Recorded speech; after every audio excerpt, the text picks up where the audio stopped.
8 days, one island, and the journey. That feels like stepping into another world. This is not just a road trip. This is wide Atlantic wave crashing against ancient hill. This is iceberg older than history itself. This is colorful street where every corner tells a story. From the eastern edge of the St. John's to the rugged beauty near Deer Lake. You can start anywhere, but trust me, every mile will leave you speechless. This is Newfoundland, and this is only 8-day itinerary you will ever need.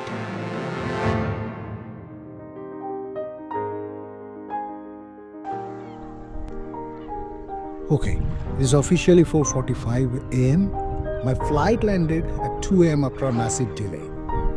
I have had exactly 2 hours of sleep and my brain is totally numb. But we are on the move. We are heading to the farthest eastern corner of the North America to catch the very first sunrise of this continent. So, let's go. Finally, we made it. Right now, we are standing at the most easterly point of the North America, which is known as Cape Sphere. That light right there, that is the very first ray of sun to hit the continent today.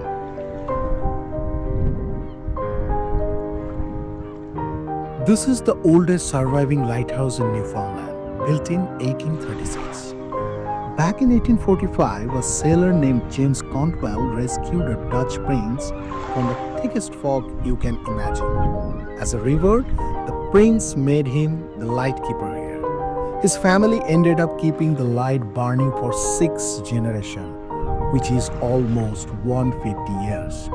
Can you imagine? 6 generations of one family just watching over these cliffs.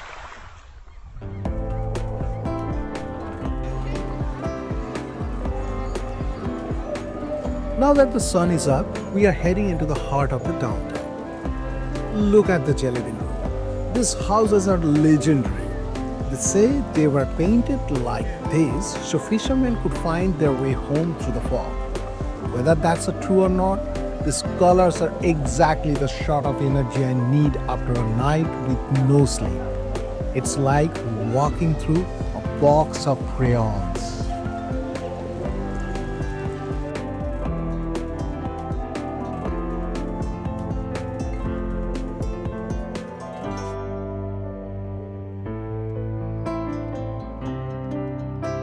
To wrap up this marathon of morning, we are dropping into the Puitivity. It's a tiny, postcard-perfect fishing village hidden right inside the city.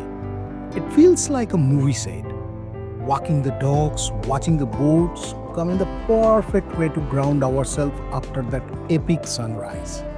It's quiet, it's historic, and honestly, it's the perfect place for me to finally go find a bed and catch up on some sleep. See you tomorrow. Good morning. I finally got some real sleep, and today we are conquering the heights of St. John's before hit the open road.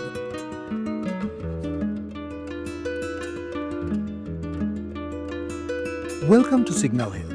This place changed the world. In 1901, Marconi stood right here and received the very first transatlantic wireless signal in history, sent all the way from England. But long before radio, this was a battlefield. This is the site of Battle of Signal Hill in 1762, the final clash between England and France in North America. The British launched a surprise attack climbing these steep cliffs to make the hill back. Looking down at harbor now, you can feel the history in the wind.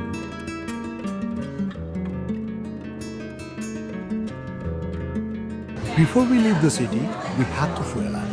We are grabbing a legendary local lunch. You can't leave St. John's without tasting the freshest Atlantic cod you have ever had. Hearty, warm, and exactly what we need for the long drive ahead. If you want a deep dive into the hidden gems of the city, check out my full St. John's guide. It's linked in the description as well as in the top. We are officially on our way to Bonavista, and it's almost sunset right now. So by the time actually we reach the peninsula, it is going to be late night for you guys. We're going to get some rest, and we'll see you tomorrow morning. Well, this is day 3. We are fully recharged, fueled up, and ready for today's adventure. We are starting right here. We have finally arrived at Cape Bonavista. History says, in 1497, when explorer John Cabot first saw these cliffs, he shouted, "Oh, Bonavista!" which basically means, what a beautiful sight. Standing here at the Bonavista lighthouse, you can see why. This lighthouse has been standing guard since 1843, protecting ships from these brutal rocks. It's rugged, it's raw, and if you look closely at the waves, you might see a whale or a giant iceberg passing by.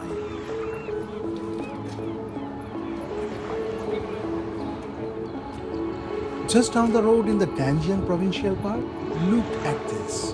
The Atlantic Ocean has literally carved out a massive heart-shaped crater into the earth. These sea arches are a reminder that nature is the architect and the ocean is the boss. It's absolutely massive.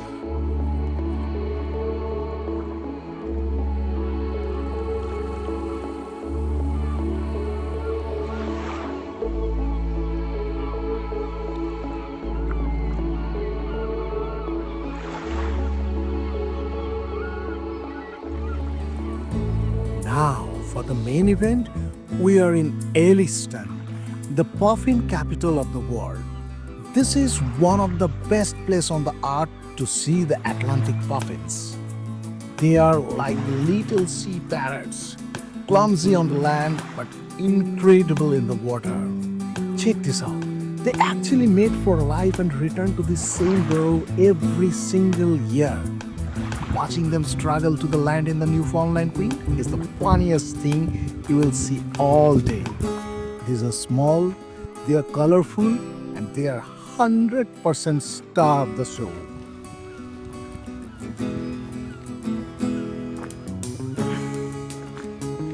Before we lose the light, look at this. These are root cellars. Elliston has over 130 of them, and that's why Elliston also known as a root cellar capital of the world. Before refrigerator, these were the community fridges built right into the hills. I have got an entire video dedicated to the puffins and the history of Bonavista, so make sure to watch that after this. It's a long day of history and wildlife, and we are crashing here tonight because tomorrow we head to the Iceberg Capital of the world. We thought the day was over, but Bonavista had one last surprise. The Cape Index spiked and we raced back to the Elliston coast. I could not get the video rolling in time, but I caught these photos. Look at this. The northern light dancing over Atlantic. A perfect silent end to an incredible day. See you tomorrow. Good night for today. Good morning. Day 4 is a big travel day, but in Newfoundland, the travel is the best part. We are leaving the puffin of Bonavista behind and heading north toward Iceberg Capital, Twillingate. But first, you have to make a very special pit stop. Welcome to Trinity. This place is total time capsule. It even hosted the first court of law in North America. But for your adventure, Trinity is more than just history. It's premier spot for whale watching. You can hop on a Zodiac here and get eye to eye with humpback and the fin whales right in the bay. It's perfect mix of old world charm and the wild Atlantic life. Definitely put this on your map. But we cannot stay here for long because we have to go to Twillingate to chase the giant. So let's go.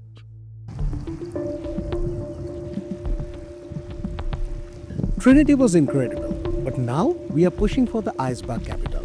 And just as we reach the entrance of the Twillingate, look who is waiting for us. This massive, beautiful giant was right there at the gate, and welcoming us to the town.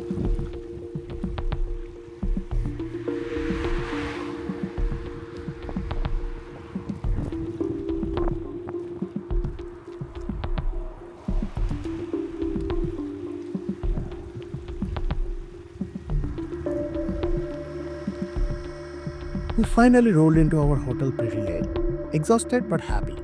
We are getting some sleep now because tomorrow we are going hunting for more of this iceberg on the open water. So, good night. See you tomorrow. Good morning from Twillingate. We started day 5 with one of the most peaceful sunrise I have ever seen. It's early, it's cold, but we are officially fully charged because today is the day we have been waiting for. We are heading out on a quest to halt the giants. We headed out into the North Atlantic and honestly, we hit the jackpot. We encountered at least 10 different icebergs floating through the alley today. Some are massive tower, others are deep blue gluers. But the highlight, we are actually got to fish some ancient ice right out of water. Tasting 10,000 years old water is something I'll never forget. It is the purest thing I'll ever experience. What a day on the water. After the excitement of the yesterday's hunt, we decided to make day 6 a leisure day. Sometimes on a long road trip, you just need to slow down and live like a local. We spent the afternoon wandering the streets of Twillingate, grabbing some coffee and just breathing in the salt air. No rush, no schedule. But as the day started to fade, we decided to take one last hike along the coast cliff of the sunset. Twillingate gave us a parting gift. Look at this giant, framed perfectly in the orange glow. I did not have a big camera rolling for the whole hike, but I got these shots. It was most cinematic way to say goodbye to the Iceberg Capital. Tomorrow, we head west. If you have been enjoying this 8 days journey with us, hit the subscribe button and join the community. It really helps the channel out. Also, if you want to deeper dive into the magic of this Twillingate, I have created a dedicated video on this. You can find the video link here and in the description below. And good night for today. See you tomorrow. Alright, it's day 7 and we are officially leaving the Iceberg Capital and heading west. It is 330-kilometer trek across the island to the Deer Lake. We are moving first because we want to spend our golden hour in the place that looks like Anna. We are heading straight into the heart of the GrosMorne National Park to find the famous Tablelands. And here we are. This is the Tablelands. It's one of the few places on the earth where you can actually walk on the earth mantle. No trees, no soil, just raw orange rocks that was pushed up to the deep underground millions of years ago. Walking here feels like walking on the Mars. We are spending our evening exploring this ancient landscape. Just look at these colors. These are awesome. After an incredible evening exploring the earth mantle, we headed back to the Deer Lake to finally drop our bag for the last time and get some much needed rest. Because tomorrow is the season finale. That's it. Day 8. Our final day on the rock. We are deep in GrosMorne National Park and we are heading to the most iconic spot in the entire province, Western Brook Pond. Now don't let the name pond fool you. This is massive glacier-carved inland fjord with 2,000 feet deep. To get there, you have got a 3-kilometer hike across the marsh just to reach the boat. Let's get moving. This is the grand finale we have been waiting for. When you see these views, you think of fjord in Norway. You think of somewhere far across the Atlantic. But this is not Europe. This is a hidden giant right here in Canada. This landscape was carved by glacier over a million years. And standing here at the top, you realize how massive the province really is. Once you are on the water, the scale hits you differently. This wall rises near 2,000 feet straight up from the surface. It was an awesome experience to wade through this ancient cliff with the group. It's quiet, it's powerful, and it is easily most cinematic way to end our 8-day trip in Newfoundland. Our journey ends here, but yours is just beginning. Before you go, here are some tips and tricks for Newfoundland. First, add 2 more days to your itinerary if possible. If you have 2 extra days, definitely include Fogo Island and St. Anthony to see the Viking settlement. It's like stepping back in time. Second, rain and wind hit frequently in places like Twillingate, Bonavista, Western Brook Pond, so always keep a windbreaker in your bag. Trust me, you will need it. Third, book your car rental months in advance. They are extremely hard to find. And fourth, if you are driving at night, be cautious. Moose are everywhere on the road, especially after dawn, so safety first on those highways.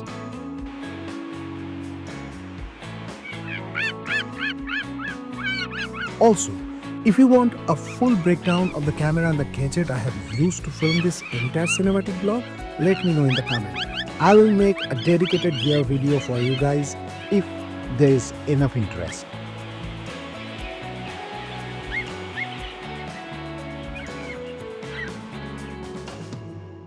Now, for the most interesting part, let's talk about the numbers.